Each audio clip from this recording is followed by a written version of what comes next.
nakita ko talaga na parang Hello, let's try isa.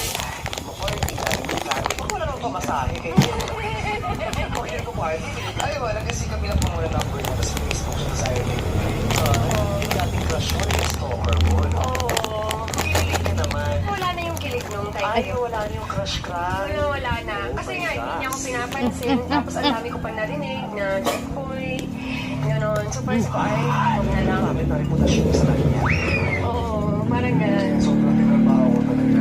Ay, sabi ko kasi, yun kasi alam ko, nararamdaman ko pag isang text sa kanya, reply niya, okay, wala man lang balik na, how are you? I'm good, wala man lang you. Di ba, usually dapat gano'n. Wala talaga. Paano mo nakuha yung phone? Eh, kung nagsimulan pa sa Instagram, pinapalo mo siya, hindi mo siya pinapalo. Hindi. O, siya nang nagpaldita. Sa ginawa ni Camille, si Camille talaga nakuha. Tapos sinabi sa akin ni Camille, Kuya, pwede ba, hinahinay lang. Text ka muna, 1 week ko ka muna.